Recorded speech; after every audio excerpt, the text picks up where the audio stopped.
Damos la más cordial de las bienvenidas a todos ustedes que se han dado cita el día de hoy para conmemorar la Semana de la Psicología.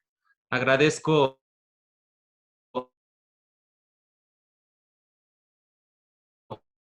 infinitamente por hacerse presentes el día de hoy en este magno evento. También agradezco la anfitrionía de nuestro director, el maestro Pedro Manuel Conde Flores, por recibirnos y por estar aquí el día de hoy. A su vez, agradezco también a nuestro conferencista magistral, al doctor Pablo Fernández Cristier, por el día de hoy darnos cita a este magno evento, en el cual se disertarán una conferencia magistral para dar inicio con esta Semana de la Psicología, que será del 18 al 21 de mayo. Posteriormente se dará una conferencia magistral el día de mañana, titulada La urgencia de la práctica clínica, en el mismo horario a las 11 de la mañana.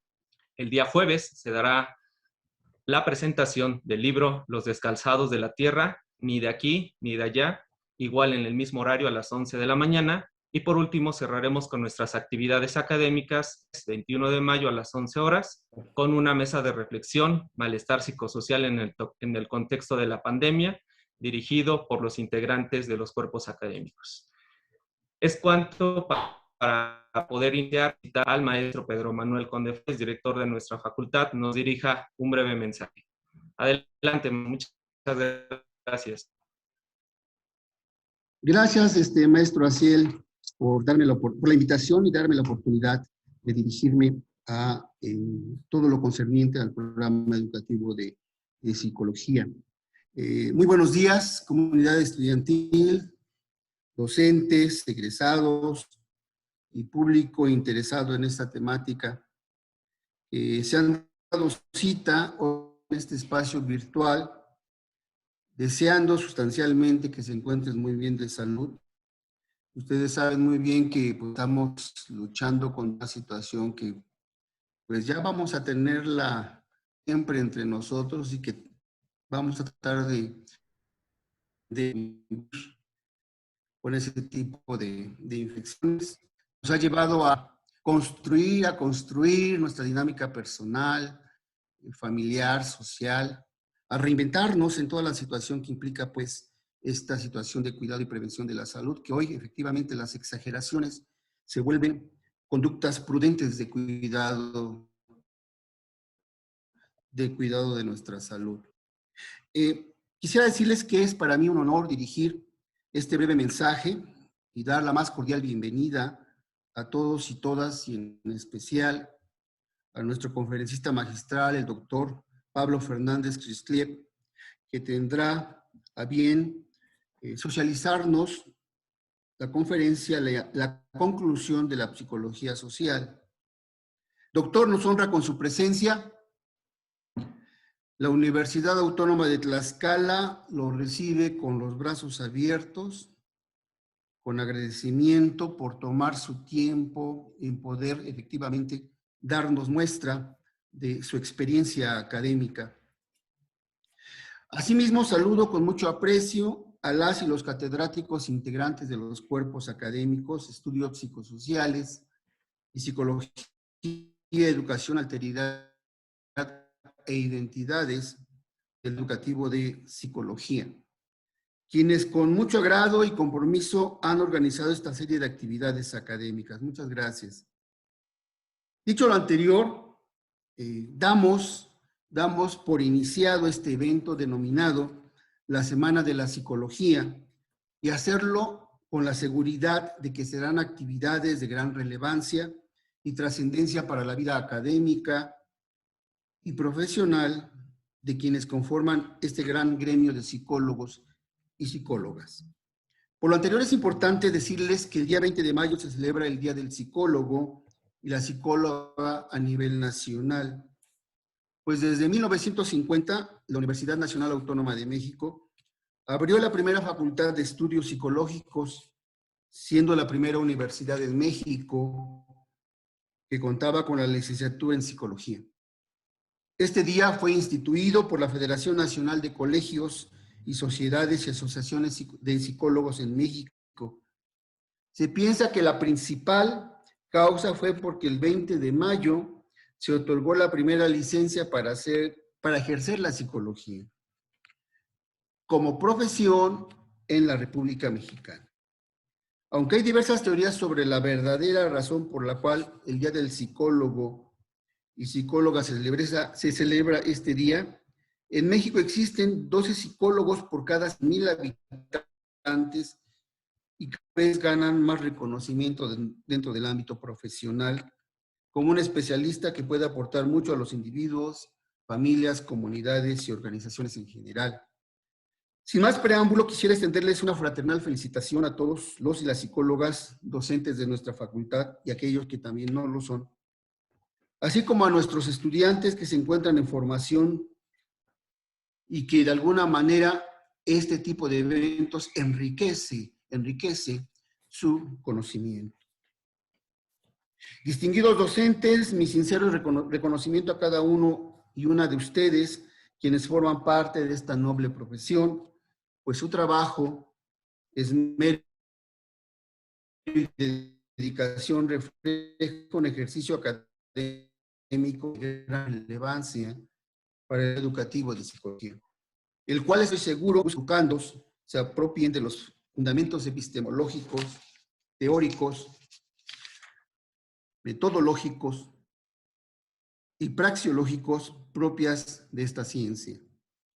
Elementos que les permitirán evaluar, diagnosticar e intervenir en los distintos niveles y contextos en que se manifiesta el comportamiento humano de manera favorable para el bien común de nuestra sociedad. A todas y todos mis mejores deseos para que esta semana se constituya un exitoso aprendizaje de experiencias y reflexiones que les conduzcan a una vida académica, profesional, próspera. Por la cultura a la justicia social, muchas felicidades y muchas gracias por escucharme. Un abrazo a la distancia y síganse cuidando. Gracias, maestro. Muchísimas gracias. Agradezco pues el gesto en tomarse estos minutos, maestro, en dirigirnos un breve mensaje para pues académica, egresados, estudiantes y por demás público en general que nos acompañan. Pues con esto arrancamos el día de hoy con estas actividades de la Semana de la Psicología.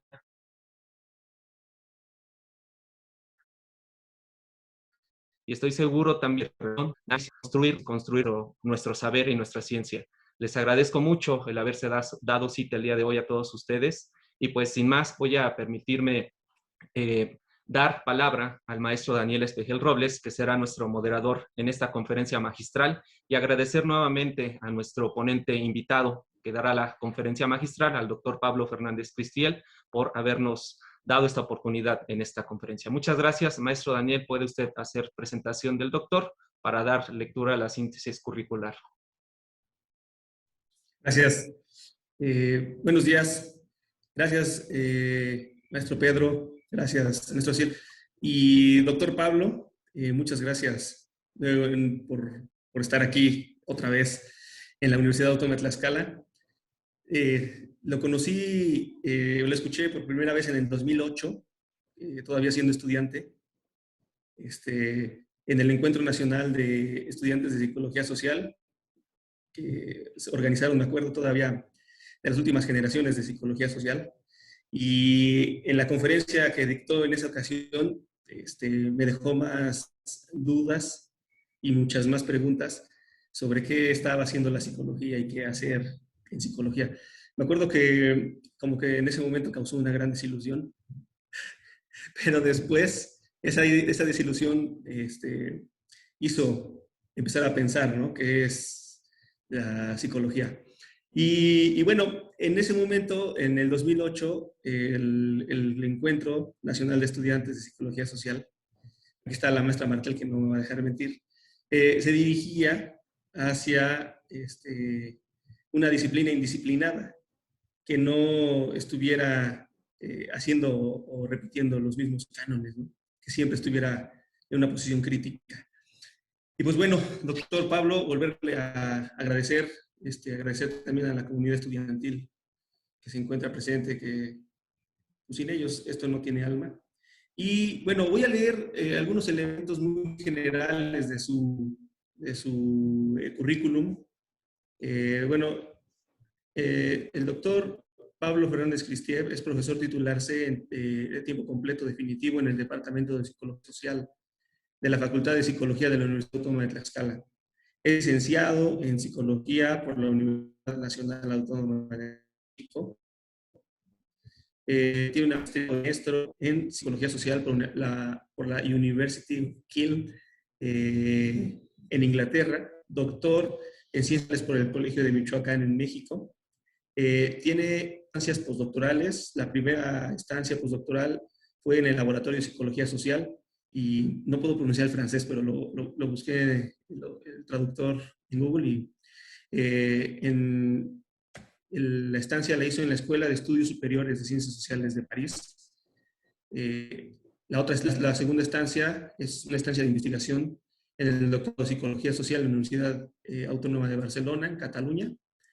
Y la tercera estancia es una estancia de investigación en el Laboratorio de Psicología Social en la Universidad París Descartes, en París, Francia. Algunas de sus publicaciones, las más recientes, La Fuga de las Terrazas en 2016, La Bestia Social también en 2016, El Tiempo en el 2012, Recetas de la Cocina de la Torre de Marfil. En 2011, Filosofía de las Canciones que salen en el 2011, Lo que se siente pensar, La cultura como psicología, Lo psicosocial en el 2010, en la revista El Alma Pública, revista desdisciplinada de psicología social. En 2009, La mentalidad de barcos falsos. En 2008, el prólogo A. Y La ciudad, cines, cementerios, museos. Son algunas de las publicaciones que tiene el doctor. Y pues bueno, agradecerle, y pues lo vamos que nos vuelva a poner en duda.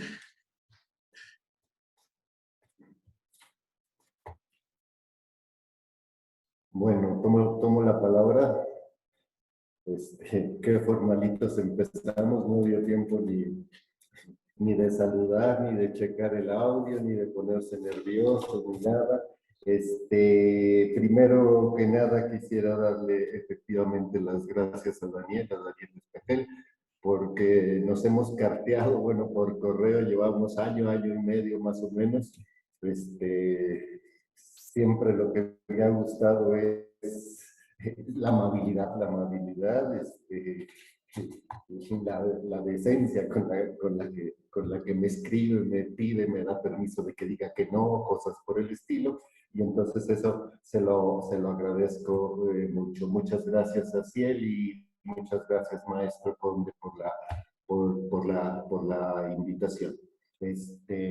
Bueno, lo que me solicitó, lo que me pidió Daniel desde el principio como conferencia, era algo que fuera crítico de la psicología social, es decir, que me la pusiera ahí como un lazo de cochina. Que sí, que efectivamente la criticara, y parece ser que eso me sale bastante natural. Entonces eso es lo que voy a hacer. Voy a leer una conferencia, me gusta, la verdad, siempre las leo porque es más sucinto y cosas con menos palabras, y sobre todo porque creo que me gusta bastante leer en voz alta. Entonces eso es lo que voy a hacer. Me acuerdo cuando les contaba cuentos a mis hijos, se quedaban dormidos y yo seguía contando el cuento en voz alta.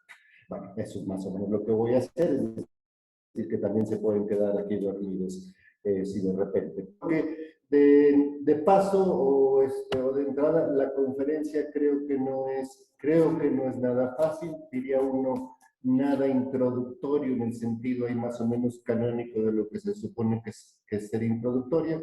Entonces, trataré de ser lo más didáctico posible. Como ya dije, bueno, lo que voy a hacer es criticar a la psicología social y a lo mejor proponer otra. Si alguien quiere tomar apuntes, dibujar apuntes más o menos, el apunte que pueden tomar es uno bastante fácil. Escriba uno en una hoja, una A y luego una B. Como ya sabemos desde el álgebra, bueno, A y B pueden significar cualquier cosa. Así me salió más o menos mi esquema, así de fácil. No sé por qué en la cámara sale al revés, pero yo lo escribí al derecho. Bueno, A y B puede querer decir individuo y sociedad, mente y cuerpo, sentimiento y pensamiento, sujeto y objeto. Más o menos. Pero de lo que se va a tratar la conferencia no es ni de A ni B, sino, fíjense bien si hicieron el esquemita o hay más o menos en el mío, de lo que se va a tratar es de lo que está en medio de A y B. ¿Qué hay lo que hay en medio de A y B? Bueno, pues eso. Eso que está, eso es lo que importa y eso es de lo que voy a hablar todo el tiempo y eso es lo que digo, aquello que está entre individuo y sociedad, A y B, etcétera, ese agujero vacío, blanco, etcétera, es el que uno argumentaría que es el objeto de la psicología social y que la psicología social nunca se dio cuenta que ese era su objeto, más o menos. Bueno, comienzo a leer. Verán por las primeras 2 páginas que de eso se trata. Entre la vida y el mundo, entre lo uno y lo otro, entre el individuo y la sociedad, entre el material y la materia, entre la mente y el cuerpo, entre la causa y el efecto, entre el túnel y el tren, como dice Cohen en una canción, entre A y B y X y Y, entre la psicología y la sociología, hay abierta una zona, una dimensión que no es ni una cosa ni la otra, y que no se puede explicar, ni siquiera decir, ni tan siquiera ponerle un nombre, pero que llena todo, incluso al lenguaje, incluso a X y Y, y a la vida y al mundo, y al individuo y a la sociedad. Este es el objeto de la psicología social. Si ese no es, no hay otro. Como esa zona no tiene nada, lo único que tiene es forma. Y como lo único que tiene es forma, es un objeto estético. Y como los del arte o los de las caras de la gente. Si se observa bien, las creencias, los valores, los principios, los significados y también la ética son objetos estéticos. Solo valen porque tienen forma. En el mejor de los casos porque son bonitos. Tal vez me voy a tardar como 32 minutos más o menos. Tal vez este sea el inicio de la psicología social, pero su conclusión, el título de la conferencia es la conclusión de la psicología social, pero su conclusión ha sido otra. Y la palabra conclusión suele significar a la vez o que se saca una moraleja o que ahí se acaba. Y la moraleja es que la psicología social resultó un fracaso, que se puede expresar en un par de frases que se oyen en las clases de psicología social. Una, que se le oye decir a los alumnos, la de que, ¿y entonces cuál es la diferencia con la sociología? Y la otra, que la dicen los profesores, la de que toda psicología es social. Cuando se dice cualquiera de las dos, quiere decir que no ha servido para nada que haya existido una psicología social.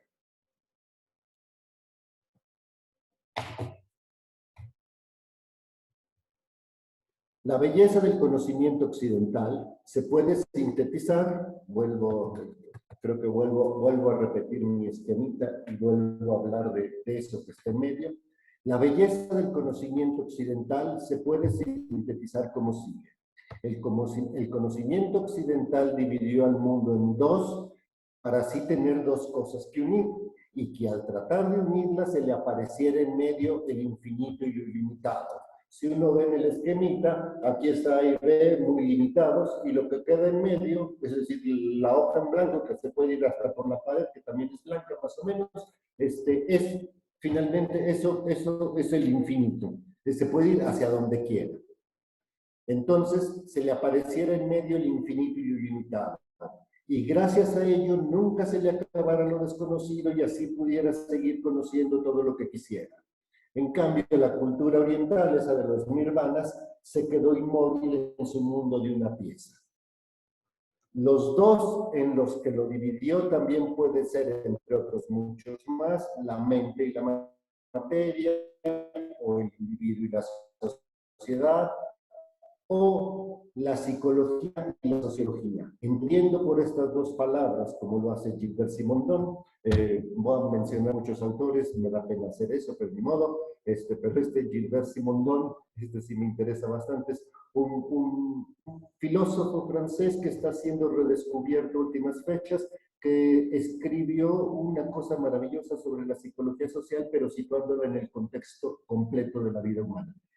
Muy, muy interesante. Todo lo que tenga que ver con las ciencias, como lo hace, entendiendo por estas dos palabras, psicología y sociología, todo lo que tenga que ver con las ciencias individuales por un lado y todo lo que tenga que ver con las ciencias sociales por el otro. O sea, el conjunto de las ciencias humanas. Para el sentido común académico, que no puede decirse que sea un portento de teoría ni de sutileza, con estas dos cosas sumándolas, el mundo ya está determinado, es decir, instituido e institucionalizado, porque al sentido común académico le gusta encontrarle respuestas a las preguntas. Pero para un sentido más sofisticado, que diría yo, por ejemplo, el que tienen los alumnos, más sofisticado, digamos, de segundo orden, uno al que le gusta buscarle tres pies al gato, que le gusta encontrarle preguntas a las respuestas, capaz de volver a pensar el sentido común sin necesidad de salirse de él. Entre lo psíquico y lo social lo que queda no es nada, sino que lo que queda sí es algo, a saber, una zona imprecisa, esa que está allí, entre A y B, imprecisa, inmedible, incuantificable, inverificable, que no está hecha que no está hecha de cosas, ni de piezas, ni de componentes, que nunca alcanza a tener nombre, que no es ni lo uno, ni lo otro, ni la suma, ni la mezcla, ni el promedio de lo uno y de lo otro, sino que es una zona tercera, la del sentido, ahí donde está el sentido de todo lo demás. Una terceridad, como la llamó Charles Sanders Peirce, que podía inmejorablemente invocar también a una tercera ciencia que no fuera ni psicología, ni sociología, y que no fuera ni promedio, ni suma, ni puente, ni bisagra, ni guión, ni flechita entre los dos. Esa sería la psicología social.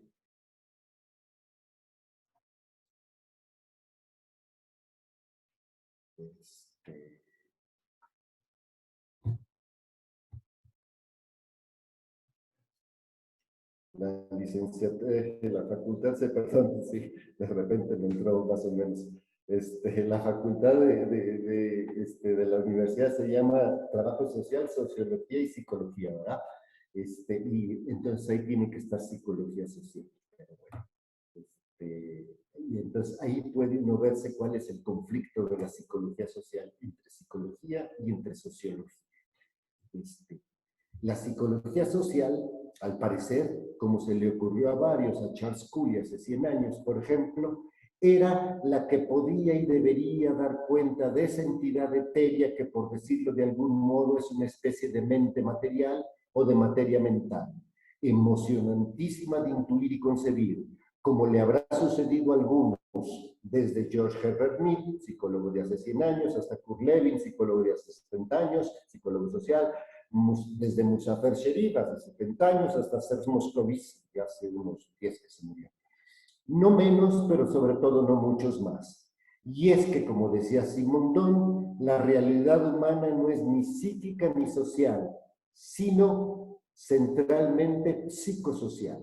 Y por lo tanto, como asevera Moessinger, su situación intermedia entre la psicología y la sociología parecían prometerle un nivel propio. Sin embargo,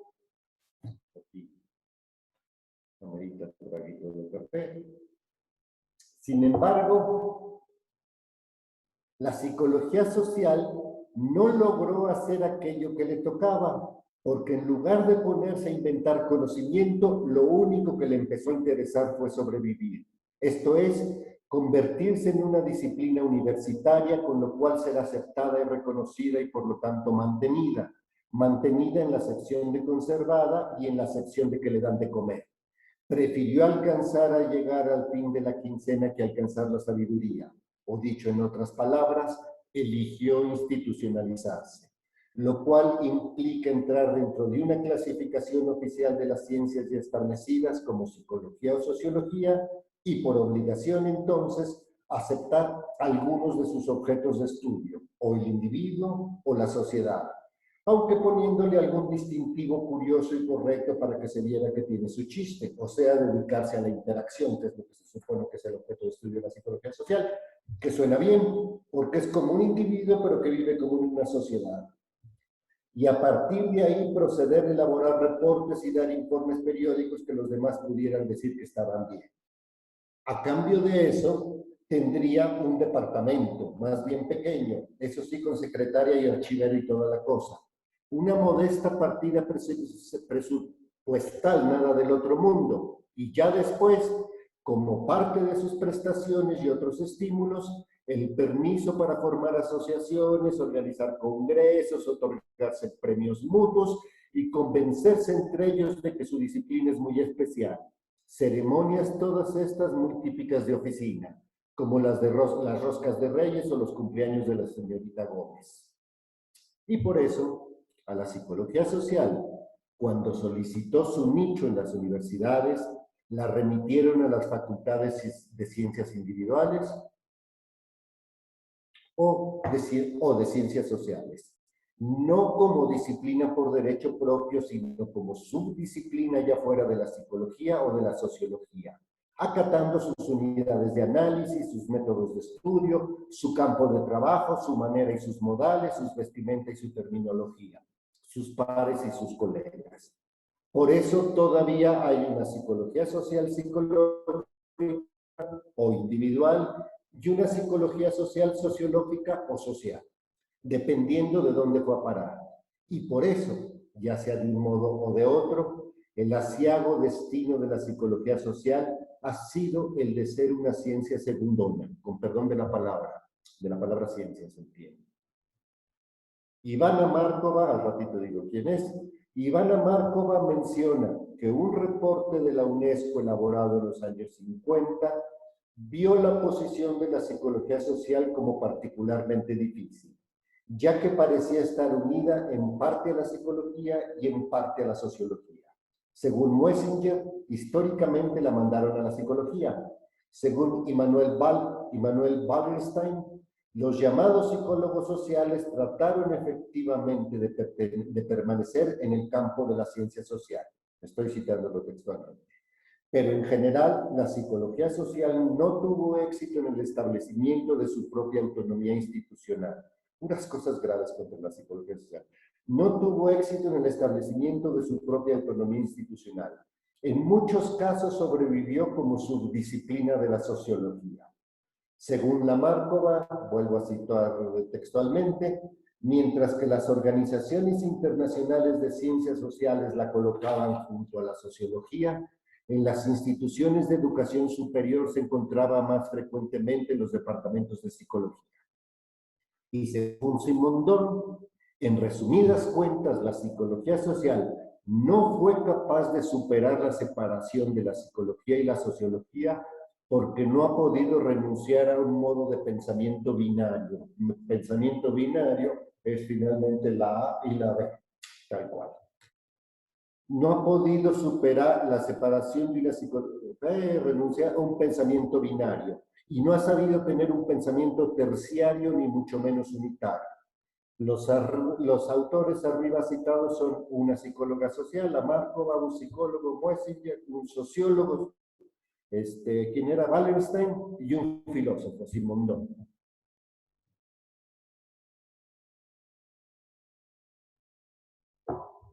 Los traguitos de café son como puntos y aparte. Cuando cambia uno un poquito el tema. Una institución es un aparato de preservación de sí mismo y una máquina de crecer, ya que supuestamente mientras más grande sea, más difícil es que se deshaga, lo cual no es necesariamente cierto. Así que a lo mejor una institución es más bien una máquina de guardar poder, pero en todo caso tiende a absorber lo que se le ponga enfrente y a moldarlo a su lógica y aclimatarlo a sus modos. Para lo que sea que lo haga, una institución universitaria como las nuestras lo que hace es que fija, rotula, marca, clasifica, legaliza, le cuelga una credencial a todo conocimiento que ingrese a ella, para que ya no piense, porque pensar, como decía Machado, es siempre pensar lo impensado. Y eso siempre echa todo a perder porque es muy incontrolable y por ende atenta contra la institución. Por eso Moscovici, en una entrevista que le hacen en los años 80 sobre el porvenir de la psicología social, dice que para el año 2021 va a dejar de ser una ciencia de investigación y creación y se va a convertir por la vía de la ultraburocratización en una ciencia de enseñanza y aplicación. O como dice Ivana Markova siguiendo a Hegel, las ideas crean instituciones, las instituciones asesinan ideas.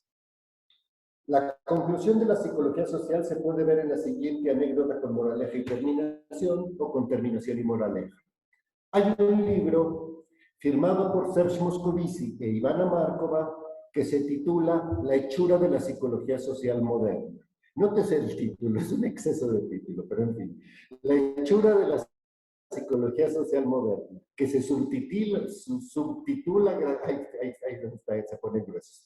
Se subtitula grandilocuentemente La historia oculta de cómo una ciencia social internacional fue creada, y donde se habla del nacimiento de una nueva ciencia. Órale, en este libro se cuenta la historia de la institucionalización de la psicología social a manos de un comité de psicología social transnacional, fundado en Estados Unidos, creo que está pagado por la Fundación Rockefeller, el cual se puso a contactar psicólogos sociales de todas latitudes. De México, por ejemplo, fueron contactados por Manuel Capello, todavía trabaja en la Universidad de Tamaulipas, Rogelio Guerrero y la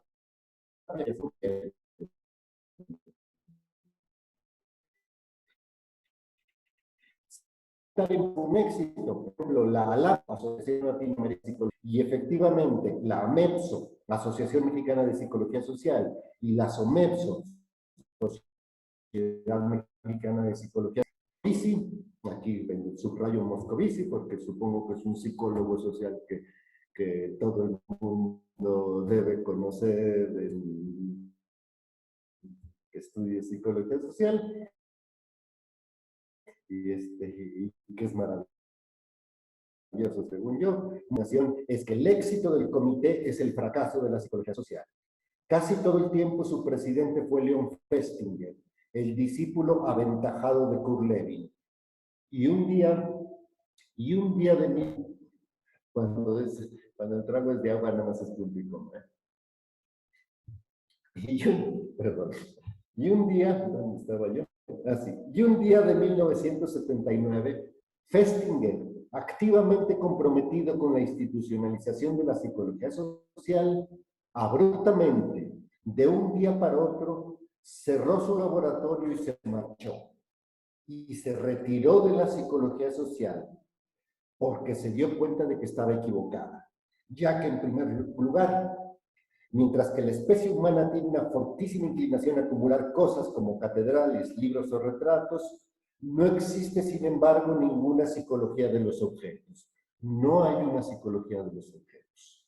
En segundo lugar, mientras que la especie humana tiene fascinación por jugar, ruleta, fútbol, muñecas, no hay una psicología del juego.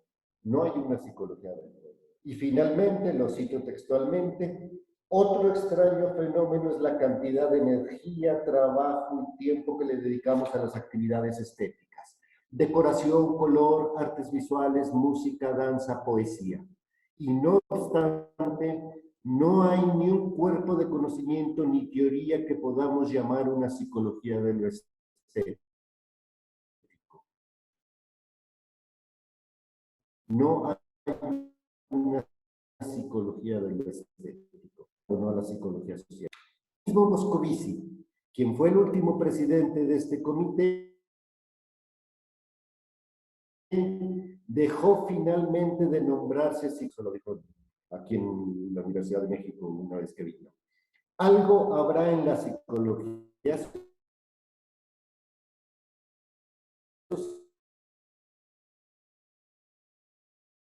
social que quien mientras más la conoce, más se desencanta. Las dos cosas, también las dos cosas en las que se divide el mundo puede ser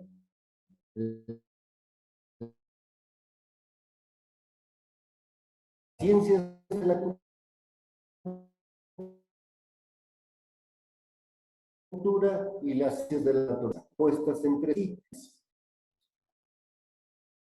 Tienen una versión, tienen una versión del conocimiento tomada de las ciencias naturales, la concepción heredada, como la llama Sucre, según la cual toda la realidad, la vida, el mundo, es nada más y últimamente naturaleza. Y por lo tanto, tanto el individuo como la sociedad son una especie de fenómeno natural que acontece, que acaece, y al cual hay que encontrarle sus leyes naturales.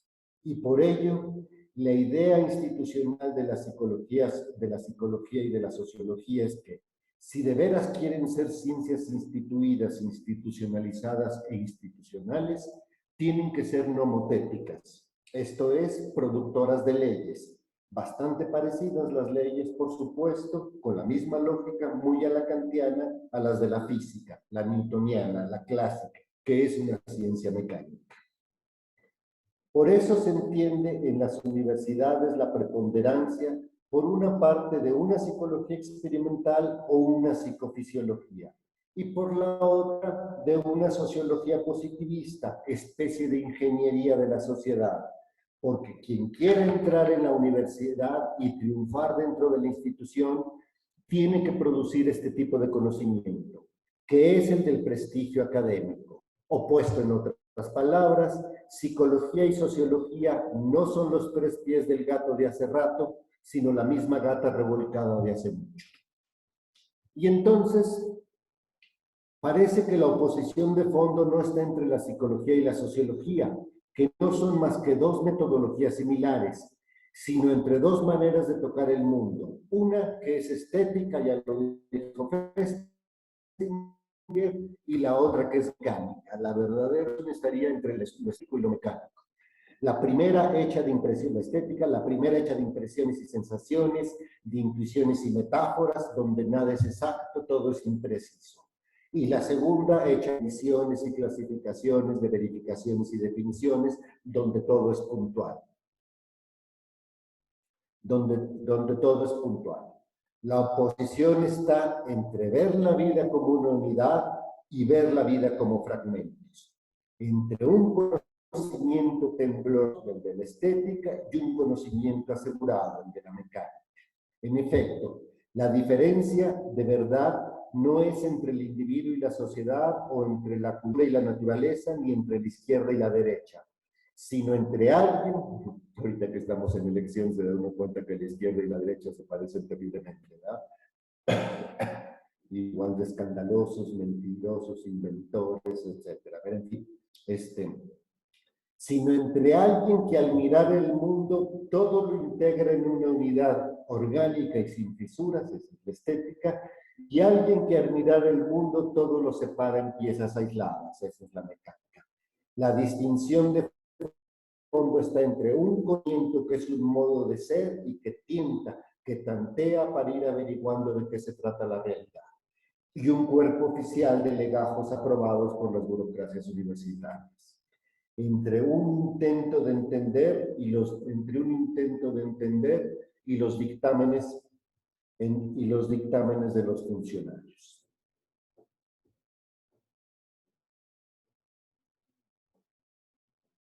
A este conocimiento tateante, tembloroso, acorde a la zona de medio, entonces un poco si sigue uno con su A y su B, entonces lo que estamos diciendo es más o menos eso, que A y B en realidad, psicología y sociología no son dos cosas separadas, sino son la misma cosa, y lo que se opone en realidad es lo que está en medio, y lo que está en medio es lo que uno está llamando la situación.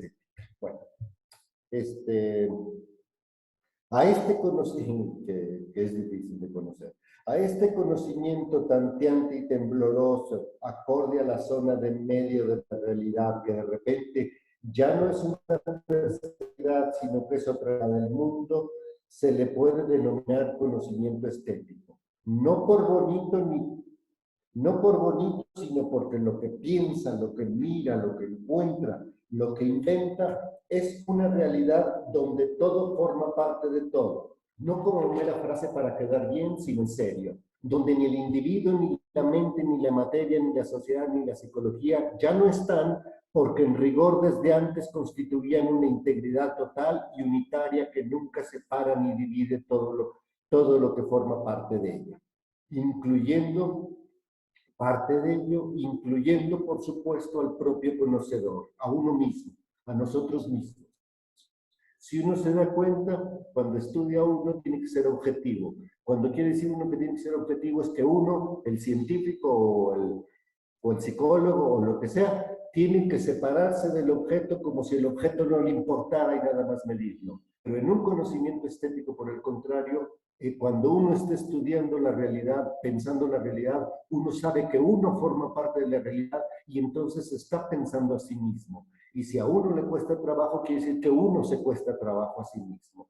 Y entonces uno se está entendiendo a sí mismo en el momento en que está entendiendo lo demás. Eso es el conocimiento estético. Que no está, incluyendo por supuesto al propio conocedor, que no está desde fuera observando, sino revuelto en lo que mira.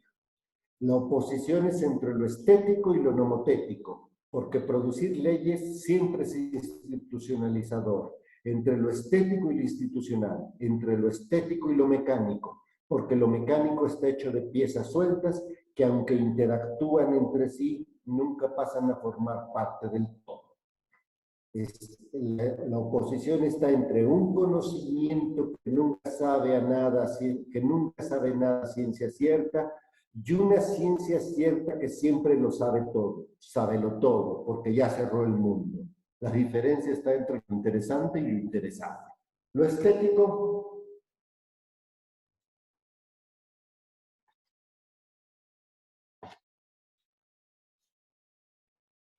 creo que aquí viene la parte más densa de la conferencia. Por eso tengo que respirar. Lo estético no tiene contenido, sino forma. No tiene elementos, sino situaciones. No tiene datos, sino impresiones. No tiene piezas, sino ritmos. No tiene procedimientos, sino intuiciones. No tiene causas ni tiene intenciones, sino analogías y parecidas. Y no tiene resultados, sino narraciones, historias, es decir, aquí los resultados no son, ya saben, cuadros, gráficas, etcétera, sino narraciones, historias, relatos, crónicas, cuentos, descripciones, ensayos, ejemplos. Y el hecho de que ningún comité académico esté de acuerdo con esto significa efectivamente que lo estético no es institucional. Lo estético no puede pertenecer a las ciencias individuales ni a las ciencias sociales porque no puede pertenecer al conocimiento institucional, porque si ingresa a él se destruye a sí mismo. Es cosa de preguntarle a la psicología social qué fue lo que pasó, lo que le pasó. Cuando la aceptaron los comités académicos, en ese momento perdió su propio conocimiento y sus propias posibilidades. Lo único que le quedaba era ser una buena oficinista. Si uno revisa la historia de la psicología social, por ejemplo, en el siglo XIX y principios del siglo XX, de veras que era una cosa maravillosa, interesante, bonita, emocionante, etc. En el momento en que entró y pasó a formar parte de las universidades, sobre todo norteamericanas, se volvió una cosa, a mi modo de ver personal, enormemente aburrida, además de inútil para ti. No se vaya a pensar que esto es una crítica a la psicología social. Nada más es un requiem.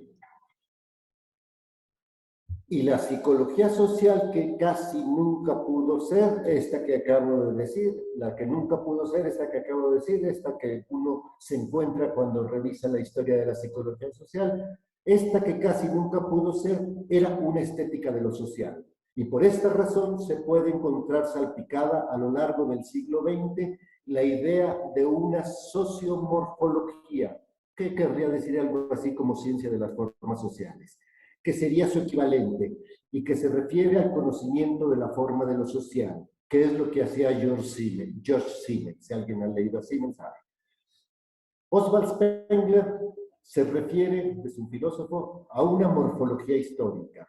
Eugenio Dors plantea una morfología de la cultura. Henri Faucillon habla de una morfología de la sociedad. Rudolf Angel menciona una morfología histórica. Y Jean Duvigneau propone, lo cito textualmente, llamar sociomorfología del imaginario, qué bonito nombre para una disciplina, ¿no? Es uno estudiar sociomorfología de lo imaginario al conjunto, y eso es lo que yo creo que muchos de nosotros en rigor es lo que nos gustaría hacer. Llamar sociomorfología de lo imaginario al conjunto de las investigaciones diseminadas en las disciplinas como estética, historia, psicología o filosofía, donde se encuentran a disgusto y como exiliadas. Habemos muchos que nos sentimos como exiliados en las facultades en las que estamos. Y menciona Duvigneau, entre otros, autores tales como Erwin Panofsky, Ignaz Meyerson, Siegfried Gideon, Faucillon o Louis Montfort. Quien conozca a estos autores sabrá de qué se trata. Quien no los conozca pasará una bonita tarde averiguando. Esta sociomorfología se encarga más o menos de estudiar la manera de ser de lo que tradicionalmente se había denominado espíritu. Esa especie de mente de la situación, como cuando se habla del espíritu de la época, y que a partir del siglo XX se le denominó mentalidad, que es esa forma estructurada de ir pensando cualquier cosa que se piense en tal o cual situación, como cuando Levi-Brühl habla de la mentalidad primitiva. Ahorita, aquí, a la psicología social que se malogró, se le podría denominar una psicología estética de la situación social, pero en el mismo entendido que en todos los casos de que no se trata del nombre institucional de una disciplina, sino que es la descripción de un modo de conocimiento, al igual que, por ejemplo, los Estados Unidos de América no son el nombre de un país, nombres de países son México, Francia, Cataluña, sino que se está describiendo los estados que están unidos y que están en América. O a una psicología que es estética y que estudia situaciones y que son sociales. Y así pues, una psicología estética de la situación social se emparenta menos, tiene menos en común con la psicología social institucionalizada, la cual a su vez es más bien prima hermana de la psicología cognitivo-conductual y de la sociología más positivista y cuantitativa. Aunque la psicología social diga que no, pero eso es parte de su discurso. A nadie le gusta decir que le digan que es positivista y a uno le encanta decir que todos los demás son positivistas, menos uno, pero bueno, yo creo que siguen siendo igual de positivistas todos. En cambio, con quien se emparenta más y a quien se parece mejor es con la historia, con la literatura, con la psicología colectiva, con la filosofía y con las críticas de cine, de arte y de la cultura, en especial de la cultura cotidiana. Los dos párrafos que siguen, más o menos voy a ir diciendo cómo se emparentan estas 5 cosas que mencioné: historia, literatura, psicología colectiva, filosofía, críticas y las críticas. Bueno, entonces, ¿cómo se emparentan? La historia, en tanto disciplina, como dice Wallerstein, por más que se dedique al estudio de las realidades sociales, habitualmente se negó a ser identificada con las ciencias sociales, y en general siempre está más cerca de las facultades de letras, toda vez que ambas, historia y letras, narran situaciones en donde si se le quita la narración se pierde el conocimiento. La psicología colectiva, cuyos últimos libros datan de los años 30, el de Charles Blondel y los de Maurice Ahlbach, se juntó laboral, amistosa e instintivamente con los historiadores como Marc Bloch y Lucien Febvre, ambos fundadores de eso que empezó a llamarse la historia de las mentalidades. De hecho, esta historia hablaba muy a menudo de una psicología colectiva, se van confundiendo unas con las otras, mientras que a la psicología colectiva frecuentemente se la llamaba psicología histórica. Y es que si de repente no puede establecerse diferencia de la literatura con la historia, como asevera Hayden White, tampoco con la psicología colectiva, porque en todas ellas la forma de describir las situaciones forma parte de las situaciones descritas. De modo que el objeto de estudio también radica en la manera en que se lo dice. Y por eso, por ejemplo, Benedetto Croce, un historiador viejo, podía afirmar que la historia era una ciencia estética. A la novela, que ya parte de la literatura, por su parte, fácilmente se la puede entender como un conocimiento que entra en las formas de pensar y sentir de una situación dada, y las expone como si fuera una historia, es decir, contándolas. Y finalmente, todas las facultades de filosofía son las facultades de letras. La de mi universidad se llama Facultad de Filosofía y Letras. Y por cierto, lo que la gente todavía entiende por filosofía se mezcla grandemente con la literatura. Según la gente, los filósofos son medio escritores y los escritores son medio filósofos. O tal vez la mejor prueba es que cuando la filosofía se institucionalizó como una epistemología científica, lo primero que hizo fue descalificar con sobradez y sangronería a toda la tradición filosófica, Hegel, Nietzsche, Husserl, y las criticaban por ser pura literatura. Y en efecto, eso era literatura pura. Por eso a los filósofos les dan premio Nobel de literatura, Russell, Bergson, Sartre, ya que lo acepten es cosa suya. Sería mentira decir que la gente lee filosofía, pero no que se hace las mismas preguntas. ¿Cómo verbigracia la que se hace Camus, que es escritor? ¿Por qué no nos suicidamos? Pero la gente sí efectivamente lee novelas, ensayos, poemas y críticas, que ciertamente están escritos para que los lea la gente, cosa que nunca se podrá decir de la ciencia. Y tampoco sería verdad que la historia, creo que ya últimas fechas ya leen historia, las novelas históricas, o Juego de Tronos, algo así, que lee historia, pero le gusta que se la cuenten, lo cual quiere decir que estos conocimientos genuinamente pertenecen a la cultura y no a las instituciones. Y casualmente, tales conocimientos corresponden a lo que la UNESCO clasifica como el área de humanidades. Un poco el argumento es que la psicología social no debe pertenecer ni a las ciencias de la salud ni a las ciencias sociales, sino debe pertenecer a las humanidades, filosofía, historia, etc. Y las humanidades son las que, para que mejor se entienda, a últimas fechas le estorban a los tecnócratas universitarios que preferirían desaparecerlas, porque no son ciencias naturales ni sociales ni mnemotécnicas. Y según ellos no sirven para nada, porque nadie monta un negocio emprendedor estudiando humanidades. Si la psicología social hubiera elegido acercarse mejor a las humanidades, sería hoy una disciplina muy distinta, menos metodológica y más filosófica, histórica y literaria. Por todo esto, puede notarse que múltiples psicólogos, creo que ustedes mismos, yo mismo, psicólogos sociales, sociólogos, antropólogos, politólogos, economistas, geógrafos o jurisconsultos, que se sienten apretujados en los cartabones de su disciplina, visitan con alegría traviesa, como de niños de pinta, es decir, niños sin escuelas, estos tipos de conocimiento que son menos acabados pero más significativos,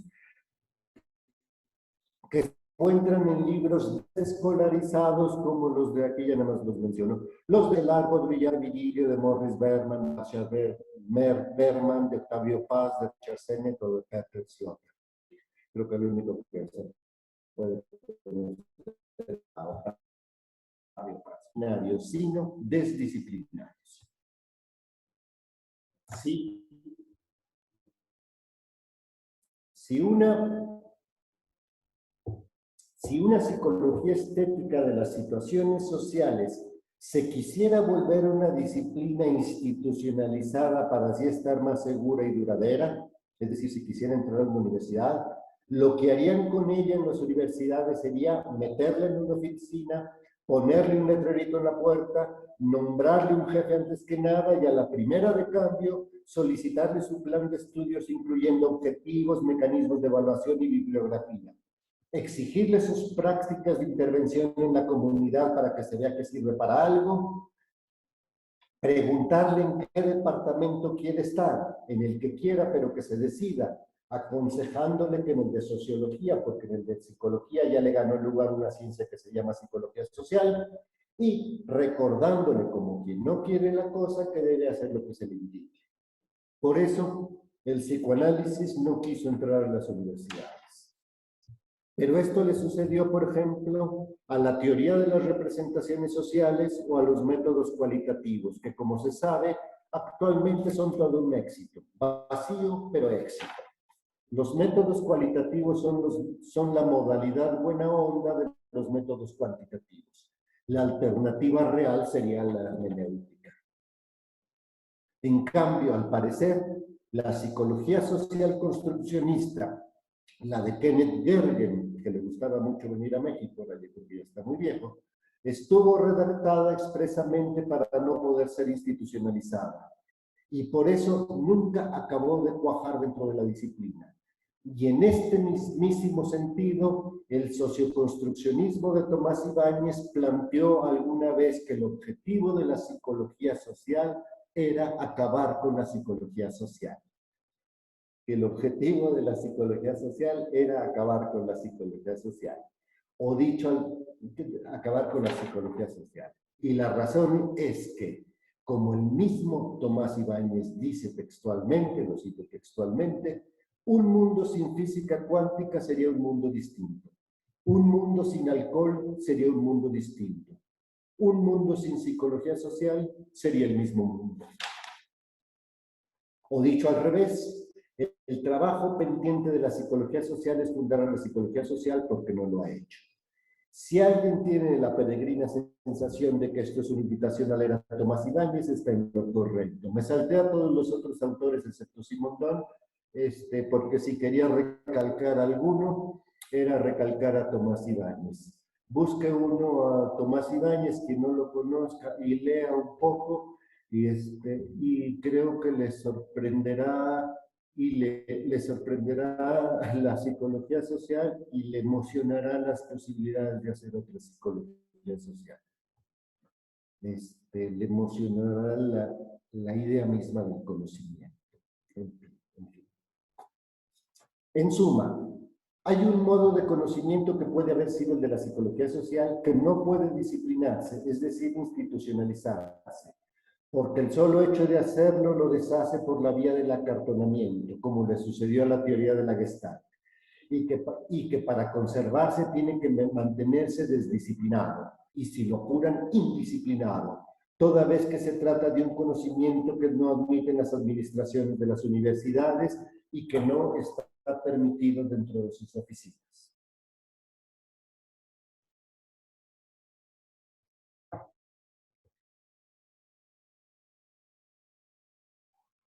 Pero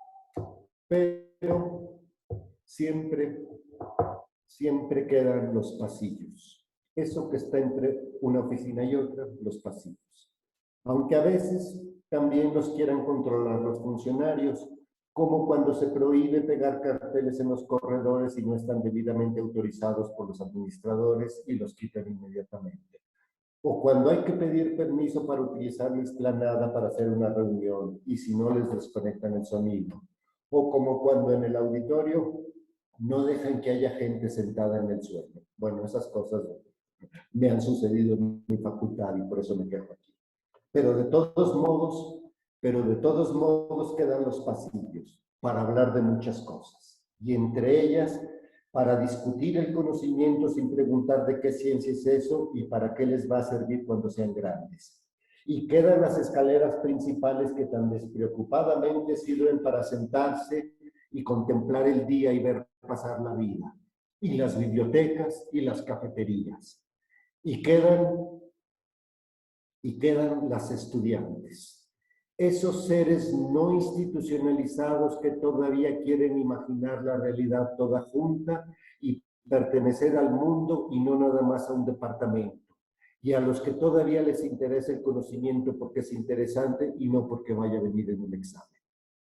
En efecto, las universidades, sobre todo las públicas, como las nuestras, las que no tienen dueño y que lo que deben se lo deben a la gente y no a los dueños, a pesar de todo, todavía siguen siendo la mejor institución creada por la sociedad, cuyo mejor momento en toda su historia parece haber sido el de la segunda mitad del siglo XX, en la época del estado de bienestar, cuando la libertad de cátedra y de investigación estuvo garantizada no tanto por una declaración escrita, sino por un empleo permanente, cosa que ya no está sucediendo en las universidades. Supongo que Daniel no me dejará mentir.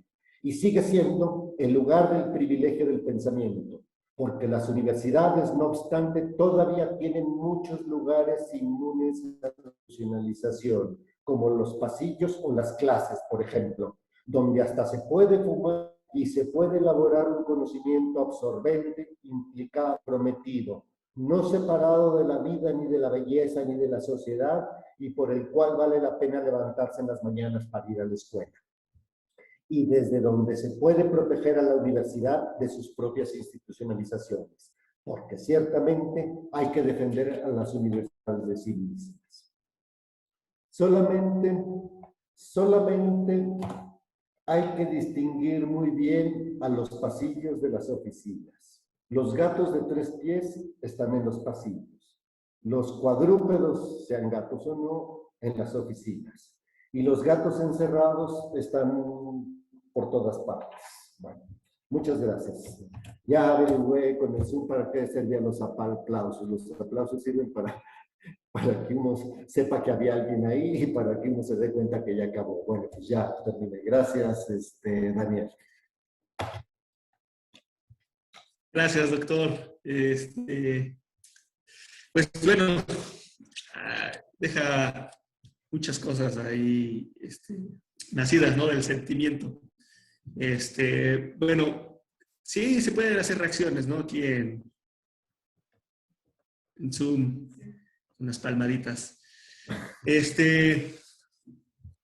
Bueno, la psicología social, por lo menos en la UAT, aquí en nuestra facultad, está acorralada y se ha reducido al extremo de dejarla como una terminal, pero a veces sin demanda, porque la psicología social pues, no es emprendedora, ¿no?, como ya comentaba. Bueno, voy a leer algunos comentarios que están en el chat y ojalá se puedan ir englobando como todas los cuestionamientos. La verdad es que no los leí hasta ahorita porque pues, estaba poniendo atención haciendo mis apuntes. Pero bueno, voy a ir leyendo poco a poco las preguntas. Y alguien más quiere tener una participación, vaya levantando la mano para que no se vayan cruzando ahí los audios y pues, puedan hacer el comentario. Bueno, dice el compañero Andrés Adolfo, la psicología social es devaluada por el conflicto de la intensidad del conocimiento en función del área a la que puede entregar su estudio y resultado. A ver, otra vez. Antes, pregunta el compañero Jesús. Ok. Bueno, primero pregunta el compañero Jesús o Yeshua, yo creo. ¿La psicología y sociología son complementos o derivados entre ellos? Otra pregunta. ¿La psicología social es devaluada por el conflicto de la intensidad de conocimiento en función del área a la que puede entregar su estudio y resultado?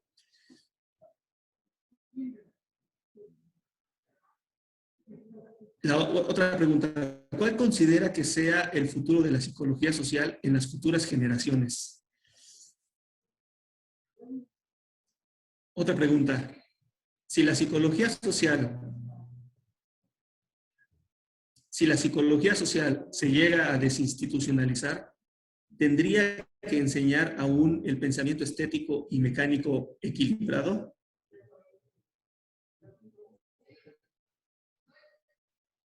Otra pregunta, o bueno, comentario.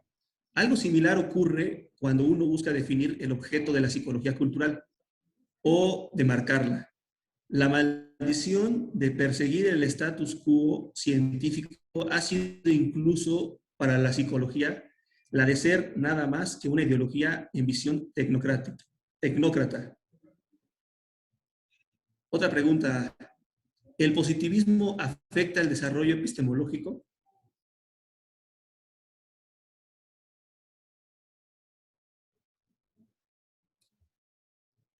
Otra pregunta. Si la psicología está cada vez más fragmentada o cada vez más estandarizada,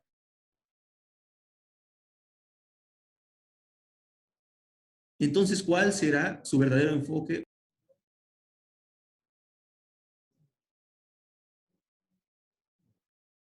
Y hay otra pregunta muy buena.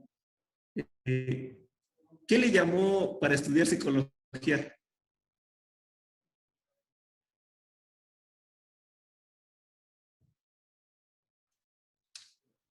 Otra pregunta, el positivismo y la ciencia social. Y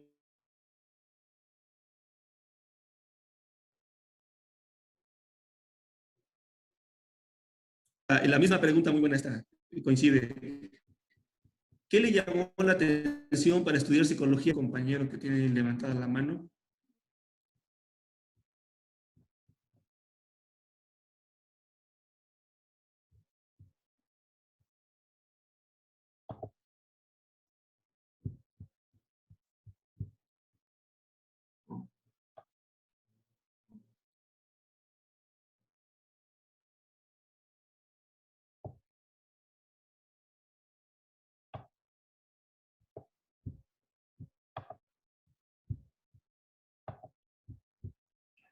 ¿Dónde quedaste, Daniel?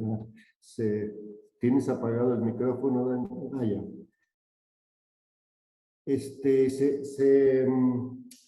Se fueron cortando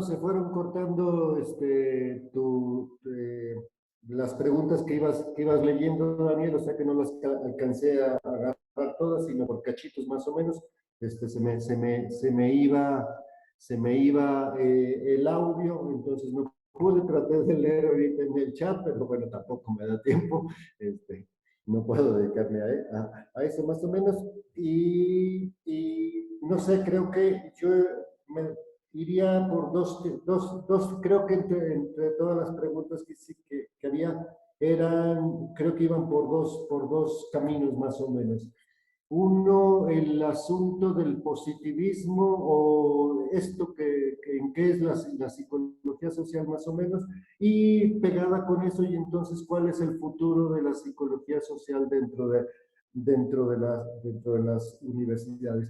Creo que hay son dos tipos de respuesta y dos tipos de respuesta, pero en ningún caso de solución. Creo que lo que podría uno describir en este momento es esa es la situación y uno entonces piénselo con respecto a eso.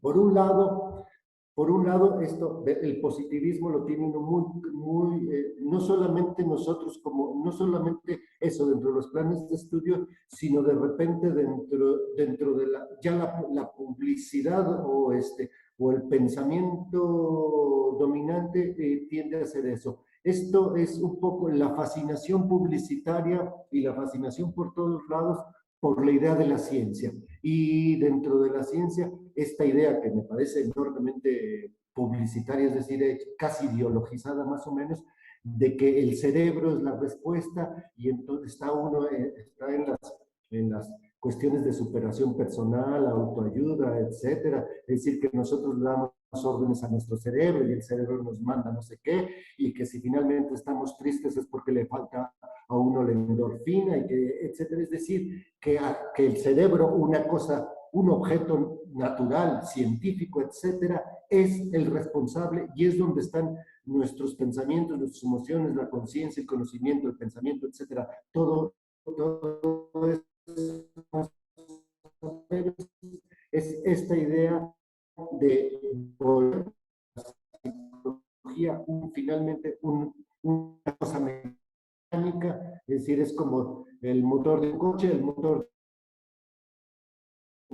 de un ser humano es el cerebro más o menos, si lo quiera, o trepanación, o lo que uno quiera, o prosa, que uno quiera más o menos, con eso ya, lo cual a mí me parece muy peligroso, porque es decir, ahora uno ya no tiene ninguno, ser humano ya no tiene ninguna responsabilidad, la culpa de todo la tiene nuestro cerebro. Y entonces métale uno pastillas, métale operaciones, métale lo que uno quiera. Y entonces los nuevos ídolos, finalmente, son estos científicos que estudian más o menos el cerebro. Y entonces, si ellos encuentran X dendrita, X, no sé cómo se llama, sinapsis, X, etcétera, más o menos, entonces ahí está la realidad. Y todo lo otro, la cultura completa, la literatura completa, la poesía completa, el lenguaje cotidiano, mejor, más que poesía, etcétera, los chistes, los albures, el hablar de fútbol, que está tan interesante este fin de semana, etcétera, todo eso deja de ser importante, porque eso no está localizado en el cerebro. Y entonces a partir de ahí el cerebro, yo supongo que sí ya a la UAC, pero la idea de que son las ciencias cognitivas los verdaderos científicos, y claro, los psicólogos sociales y toda esa bola de esotéricos, grillos que no sirven para nada, pues hay que irlos haciendo a un lado más o menos, ¿no? Entonces está enormemente instalada esta idea, es decir, sí, ya se murió Dios, pero resucitó la ciencia o lo sustituyó la ciencia. Y entonces esta deificación, esta reverencia, esta veneración por la ciencia en contra de la cultura,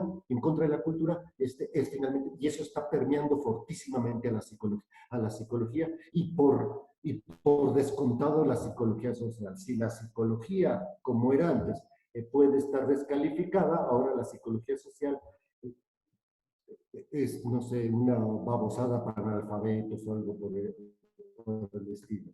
Y entonces, la siguiente bloque de preguntas, me voy a saltar esa de por qué estudié psicología, porque no tengo la respuesta. El siguiente, bueno, el futuro, ¿qué hace uno? El futuro, ¿qué hace uno con respecto a eso? Las universidades, desde las universidades modernas, desde el siglo XIX para acá, más o menos, era una institución encargada de organizar el conocimiento, de generar el conocimiento. Actualmente, con el neoliberalismo, sin lástima de frase que ya se le acabó López Obrador, pero bueno, antes sí servía la palabra, con el neoliberalismo, las universidades se están convirtiendo en otra cosa, en un lugar de instrucción o aprendizaje para poder conseguir un chamba en el mercado laboral. Y el conocimiento ha dejado de importar. Lo que importa es más o menos conseguir eso. Esto que dijo el maestro Conde de que somos 12 psicólogos por cada 100.000 habitantes y que vamos a hacer más, yo tengo dudas si se necesita un psicólogo por cada 1.000.000 de habitantes, pero en fin, es decir, el problema no es un problema de conocimiento, es un problema laboral. Y entonces creo que hay una cosa que a todos nos podría importar, y es las universidades, y muy específicamente las universidades públicas, somos o éramos originalmente la conciencia de la sociedad. Era muy interesante antes, es decir, la universidad era lo que las universidades eran las que decían por dónde iba la sociedad, qué pensaba la sociedad. Ahora no son la sociedad, las universidades ahora son las empresas más o menos, y ahora son las empresas las que le dicen a las universidades qué carreras poner, qué poner en sus planes de estudio. De cualquier manera, lo que está sucediendo actualmente en los últimos 20, 30 años en las universidades, creo que es un reflejo muy claro de lo que está sucediendo en la sociedad. Y entonces, pensar qué pasa dentro de nuestras universidades, creo que es una forma de entender esta sociedad. Y arreglar a las universidades, es decir, intervenir en las universidades, participar, quejarse, hacer los paros que haga falta, ser razonable, conocer a las universidades, creo que es importante, porque eso le podría a uno dar respuesta. Yo no tengo una respuesta respecto al futuro de la psicología social, pero esa pasa por el futuro de las universidades y entonces hay que ser crítico con las universidades. Después de todo, creo en lo personal que la psicología y la psicología social se encargan como disciplinas y tienen objeto de estudio, es la idea del conocimiento o el pensamiento.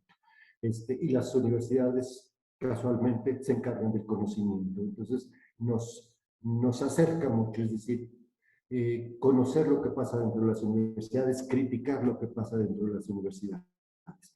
Un problema grave creo que es, bueno, el asunto presupuestal o, por ejemplo, el hecho de los profesores asociados, interinos por asignatura, etcétera, que los están maltratando las administraciones de una manera impresionante. Así no se puede generar y construir conocimiento, más o menos. Y eso parece que no les interesa ni a las administraciones de las universidades, ni a las administraciones de las universidades, ni a los gobiernos, ni a las empresas, ni nada que eso, etcétera. Entonces, eso es una defensa del conocimiento. Y ese creo que es el más importante. Ahora que regresemos de la pandemia, hay una impresión que va a ser el movimiento universitario que venga importante, serio y grave y interesante. Bueno, creo que con eso respondí. Esta de por qué estudié psicología me cae que no me sé la respuesta. Gracias. Gracias, doctor. Bueno, insiste en saber por qué estudió psicología. Pero bueno, pasamos al comentario del compañero Alfredo y espero que sea un poco conciso, por favor. Alfredo.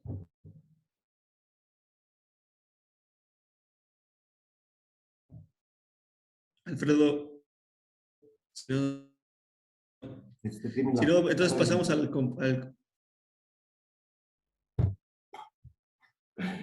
¿Tienes tu micrófono apagado, Alfredo? Creo que ya se fue.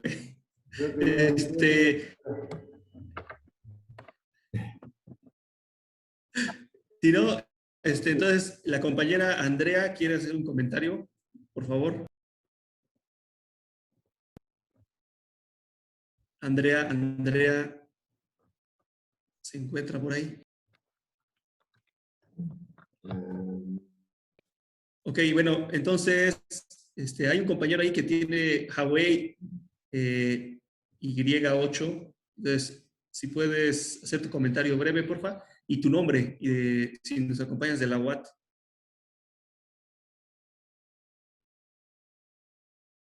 Todo el mundo quiere levantar la mano, pero nadie quiere hablar más o menos, ¿verdad? No, ya no hablaron al final. Ya, ahora sí, creo que ya se puede. Huawei, ¿estás por ahí? Órale. Creo que ya se puede escuchar el audio. Estaba apagado, no lo tenía permitido el anfitrión. Me presento, soy Mauri Gabriel, de la Universidad Autónoma de Tlaxcala, campus Teacalco. Pues no estoy tan empapado con lo que son las leyes y todo lo que acabo de mencionar, pero hizo un comentario muy importante. Aquí el licenciado Pablo, que yo también ya lo pude llevar a mis términos, que lo puse así. Nada más es un comentario. ¿Por qué todos los políticos son hipócritas, izquierda y derecha? Así yo lo puse, así yo lo derivé con mis términos, pero pues sí tiene que ver también. A lo mejor no tiene que ver con la psicología, pero creo que así es como yo lo entendí. Se me hace buena la pregunta. No sé si tenga que ver con la psicología, pero creo que por donde lo podría uno plantear es lo que ha estado sucediendo, lo que está sucediendo con las universidades, con la psicología, etcétera, va sucediendo igualmente con la política. Parece que el asunto de principios, de creer, etcétera, todo ese tipo de cosas, pasa a segundo plano porque nosotros últimos 30 años más o menos, parece el único valor que empieza a existir y el único es el del éxito. El éxito es, no importa cómo, con tal de conseguir el éxito más o menos. Y entonces parece, en el caso de la política, la única manera es decir, alguien que crea en algo, alguien que sostenga algo, parece ser que eso no importa, lo que importa es cómo se presenta, cómo se, etcétera. Es idéntico a una marca, a una marca de cualquier cosa, es decir, cómo se anuncia, cómo se vende, no importa si sea verdad, si sea mentira más o menos, y entonces eso está pasando. Lo ve uno en este asunto de que había que prohibirlo, este brincoteo de gente pasando del PAN a Morena, bueno, todos pasan a Morena ahorita, del PRI a Morena, etcétera, porque por Morena es por donde está más o menos las posibilidades. Y entonces no hay, yo creo que ya no hay ninguna creencia firme o algo así, o la única creencia firme, y es la que le están vendiendo a uno todo el tiempo, esto de la superación personal, de la autoayuda, etcétera. Le están vendiendo a uno que lo único que vale, lo único que importa finalmente, el único valor, el único, etcétera, es el éxito más o menos. Y el éxito se mide en términos monetarios, en el caso empresarial, en términos de número de votantes, en el caso de la política. Y entonces empiezan a entenderlo más o menos así. Una cosa que tuvo interesante, por ejemplo, Morena, todo el movimiento fue, es decir, esta descreencia de la política y en convertirse en un movimiento de aquellos que ya no creíamos en la política, pero en el momento que entra al poder, más o menos, es decir, empiezan a aprovecharse o utilizarla todos aquellos, más o menos, todos aquellos que lo que les importa es finalmente el éxito, ¿no? Gente el PRD aliándose con el PAN, por ejemplo, cosas. Creo que esa es la más vergonzosa de todas, pero en fin, es eso, creo. Creo que quien no sea hipócrita o quien no se crea eso, más o menos, y ahí creo que es una forma muy interesante actualmente de la política, creo yo, es la política menor, la que se está haciendo en los barrios, en las universidades también, en los barrios, pequeños grupos, etcétera, es decir, de gente anónima que no le interesa tomar el poder, sino que le interesa dos cosas, intentar transformar su realidad y al mismo tiempo, de repente, sorprenderse y descubrir que son felices, no porque han transformado la realidad, sino porque juntos están intentando transformarla. Creo que el caso del feminismo tiene mucho eso, más o menos. Es decir, probablemente no importa lograr cosas realmente, pero en el acto de estarlas intentando lograr, las marchas, los gritos, etcétera, ahí de repente uno se encuentra con que encuentra lo mejor de esta vida y lo mejor de esta sociedad metida dentro de una marcha, ¿no? Y eso creo que es impagable. Creo que la gente, ahora sí que la gente decente está metiéndose en políticas menores, en estas cosas, ¿no? Cómo se están interviniendo en los barrios y así sucesivamente. La gente que pinta paredes, que hace grafitis, etcétera. Hasta los mismos escatos que se juntan. Esa gente, me parece que la gente de siempre es la que me parece importante y interesante, y esa sigue siendo tan digna como siempre. Los políticos son comerciantes, últimamente, ¿no? Hay políticos más decentes unos que otros, por supuesto. Hay que votar, sí, claro que sí. Sí, en efecto, sí. Bueno, ahí hay otras, gracias, Mauri. Hay otras manos levantadas por ahí. La de Andrea, sí, por ejemplo. Sí, en el orden, inicia Alfredo con un comentario y después Andrea, por favor. Y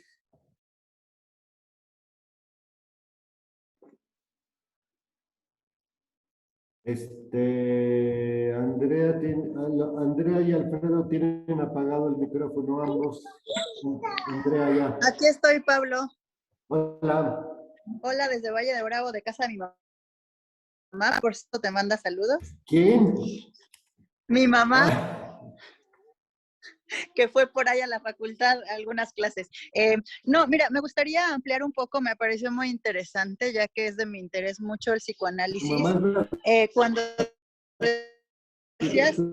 Tu mamá es la Andrea. Sí. Me la saludas y Por saludos supuesto, a ti también. por supuesto, claro. Ay, qué gusto de verte. Sí, muchísimo, a mí también me da mucho gusto. Pablo, quería nada más darte lata con ampliar un poquito esta idea de la que hablabas de que el psicoanálisis nunca ha entrado a las universidades. Nada más dijiste algo muy rápido en cuanto a métodos, pero me gustaría un poco entender esta idea, que es cuando hablabas entre la literatura y la filosofía, ¿no? Esta parte de que pertenecen a las ciencias humanas, ¿no? Y que eso pues ya no hay cabida en el tema positivista, ni mucho menos en el institucional.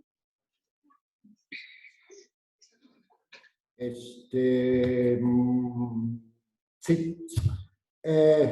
Uno, lo del psicoanálisis es hay dato que lo encuentra uno en cualquier parte, es decir, dicho por el mismo Freud. Es decir, las universidades, o sea, el psicoanálisis se resistió a entrar dentro de una universidad, porque si entraba a las universidades la iban a obligar a ajustarse a métodos científicos y cosas por el estilo, y entonces prefirió moverse por la libre, haciendo sus propias escuelas de psicoanálisis. Concretamente en la UNAM, donde tú estudiaste, Andrea, la Facultad de Psicología, cuando se fundó como facultad aparte, lo que hizo fue ganarle a los conductistas, le ganaron a los psicoanalistas. Correcto. Y a los psicoanalistas los sacaron más o menos, y hablan mal de los psicoanalistas como chamanes esotéricos y cosas por el estilo, y casi no entran.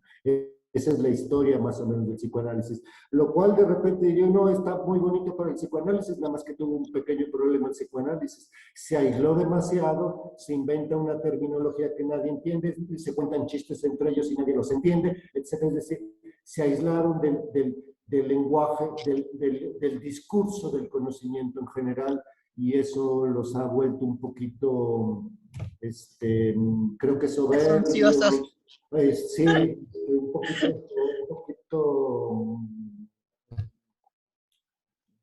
prepotentes, cosa por el estilo, ¿no? Claro. Y creo que es un poco respecto más o menos a los métodos, cualquier cosa. Es decir, también con las universidades, a medida que se han ido rigidizando en los últimos 50, 60 años, las áreas de conocimiento que puede uno poner concretamente, ciencias naturales, ciencias sociales, y dentro de las ciencias naturales entra la salud, o ciencias de la salud entra también dentro de las ciencias sociales, y psicología está más o menos en esas, y aislando más o menos humanidades que incluyen interesantemente historia, pero incluyen filosofía, literatura, etcétera. Yo en lo personal, no sé ustedes, pero en últimas fechas, que ya son como 20 años las últimas fechas, le creo más a la literatura que a la psicología. Y creo que la mayoría de ustedes también. Cuando uno tiene una crisis emocional estilo pandemia, soledad, desamor, etcétera, no agarra su libro de psicología para entender qué le está pasando. No le sirve para nada. Yo estudié psicología para saber que lo que me gusta es el forma tracto cuando pueda de mi tesis, en donde te defiendo sagazmente, y Marta Lilia Mancilla casi me reprueba en el examen profesional, pero justo sentido lo que me dices. Y eso que Marta Lilia es buena mucho. Onda. Exacto. Entonces, uno que va a platicar con alguien, lee novelas, y ya si la cosa está gravísima, lee poemas, que es peor que chupar. O sea, cuando el asunto está de verdad desolado. Es la única solución que uno encuentra, o que uno recomienda. Entonces, bueno, eso parece finalmente lo que tiene esto. Sí, una descreente, sí, una tecnología como y es que de repente aquello que forma parte de la cultura es al ser humano. Y yo creo que la psicología servía para entender al ser humano. Por eso uno dice, hay que juntarla con eso, ¿no? Bueno, Claro. mucho gusto. Gracias. Gracias, Andrea. Alfredo, Gracias. Alfredo, por favor, comentario. Hola, ¿qué tal? Para Buenas a todos. por favor. ¿Sí me logran escuchar? Yo por lo menos sí, Alfredo. Ok. Hola, mucho gusto. Fue un placer escucharlo. Se me hizo bastante interesante y yo ya había tenido unas intuiciones en torno a este pues vacío epistemológico que existe en la psicología social, ¿no? Y precisamente en el conocimiento institucional y en el conocimiento estético. Y precisamente cómo este conocimiento estético nos lo están imponiendo en las universidades, ¿no? Y pues en lo particular, este conocimiento estético, tener que guiarme a me ha causado conflictos internos, porque yo ya he tenido la intuición o un acercamiento a la estética de él, y entonces hizo bastante interesante, ¿no? Como de la tesis, que es de la experiencia, del sentimiento, de la experiencia inmediata, cómo se va construyendo nuestra subjetividad, ¿no? De cómo nos colocamos ante el mundo, ante lo real, constituyendo objetos, conceptos, ¿no? Entonces, todo esto que vamos creando con la experiencia desde nuestro sentido común, en muchas ocasiones se contrapone pues a una ciencia que es del ser occidental, que ni siquiera pertenece al ser latinoamericano, ¿no? Entonces, para mí ahí está muy interesante. Igual en que la psicología sinestética, ¿no? Porque la estética, de ahí viene la poiesis, que ya es ya cuando el hombre trabaja sobre pues lo estético, cómo exterioriza su subjetividad ante lo real.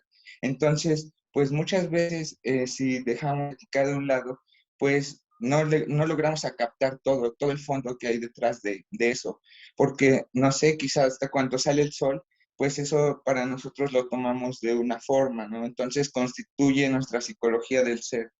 Y todo esto ha creado, pues, el neoliberalismo y la ciencia, ¿no? Como lo que hablaba usted. Cómo las universidades ahora solo se están preocupando por perfilar a personas para que cumplan puestos de trabajo, para el capital, ¿no? Entonces, pues, se deja de lado realmente la ciencia humana. Yo en la universidad, la verdad, como que entré en depresión porque no me llenaba. Entonces, pues, desde que pude hacer trabajo de campo, pues encontré otra perspectiva. Ahorita incluso quizá voy mal en materias, pero pues yo en la praxis me gusta mucho, y la psicología que estoy descubriendo pues es interesante porque he conocido distintas realidades de personas que vienen de otros países oprimidos por esto precisamente que es lo global, ¿no? Que precisamente todos estamos en la universidad para un empleo y para todo, y mientras salgamos y trabajemos no nos importa quizá, ¿no? Digamos cómo nuestra impacta en el otro o en el contexto. Entonces, pues esta la psicología se me hizo muy ad hoc. Ya tenía yo en comentario. Muchas gracias, Alfredo. Sí, creo que esto de las prácticas en comunidades, yo en lo personal soy muy flojo para salir, pero para levantarme de mi escritorio. Pero esto de las prácticas en comunidades, esto de irse a reunir, bueno, lo que sucede mucho en el sureste, forma parte de estas cosas que decíamos, estas políticas menores, que esas sí dan sentido a la vida, no solo al sentido a la vida social, sino sentido a la vida personal, que es lo que estás más o menos diciendo. Y me parece muy interesante que hayas mencionado a Dussel como estética latinoamericana. Otro, por ejemplo, sería la lectura de Sousa Santos en este libro que se llama Epistemología del Sur, en donde lo que plantea justamente es esa idea.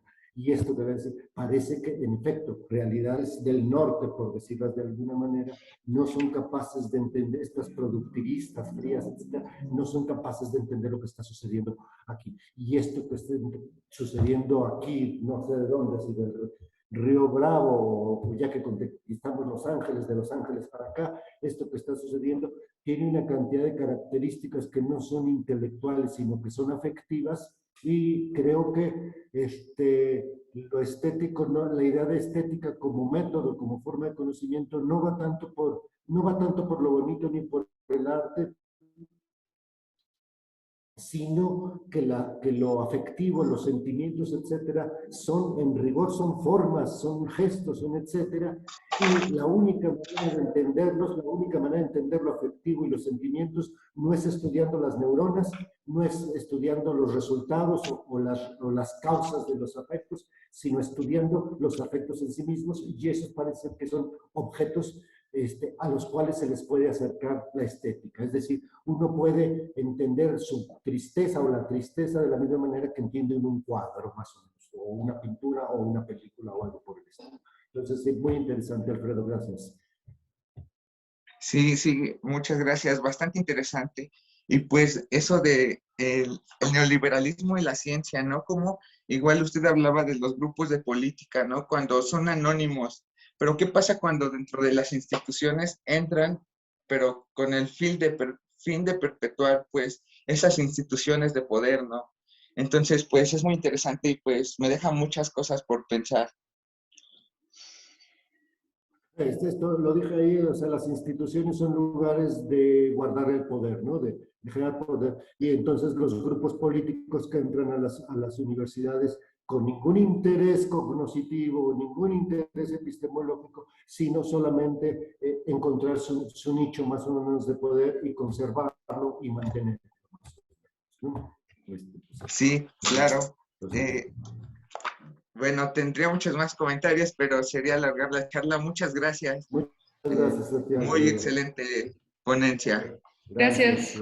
Gracias, Alfredo. Gracias, Pablo. Perdón, pero Daniel se desconectó por el internet. Ya ven estas cosas de las conexiones, pero muchas gracias. Ya vamos a ir cerrando. Creo que por ahí está bueno, soy Fernanda. Por ahí está el coordinador. Sí, Fernanda. Y bueno, vamos a pasar a leer la constancia que te vamos a otorgar. Maestro, ¿así está por ahí? Perdón, aquí ando.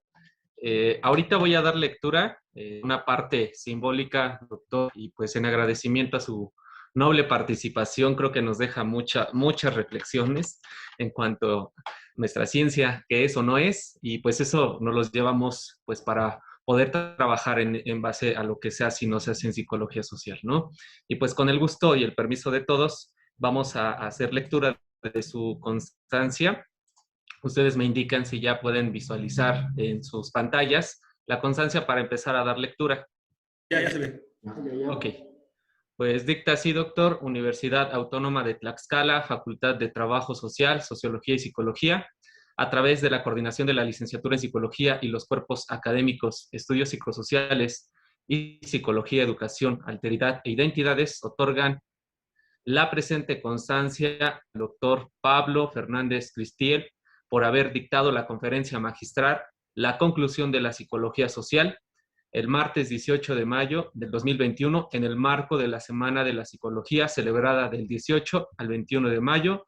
Firman el maestro Pedro Manuel Conde Flores, director, su servidor, el maestro Asil Sempuentecarmas, la maestra Luz María Martel Ruiz, líder del Cuerpo Académico Estudios Psicosociales, y la doctora Cecilia López Pozos, líder del Cuerpo Académico Psicología, Educación, Alteridad e Identidades.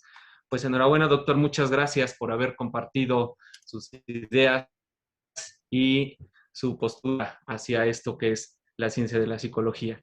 Y agradecer también a todos quienes se dieron cita y esperaron al final escuchar esta magna conferencia por haber estado presentes. Los esperamos el día de mañana y lo que concuerda lo que sigue de la semana, los siguientes eventos, y esperando, doctor, poderle ver en otro espacio, en otro momento, poder charlar con mayor tiempo estas cuestiones, porque se quedan muchas cosas por ahí sueltas, estoy seguro, y que creo que será interesante poder plantearlas. Muchas gracias a todos, maestros, y si gustan, pues, decirle algo, doctor, pues adelante. Muchas gracias, doctor.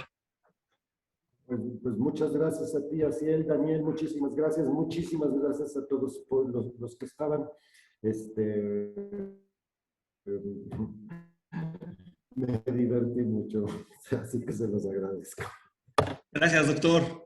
Nos vemos para ahora para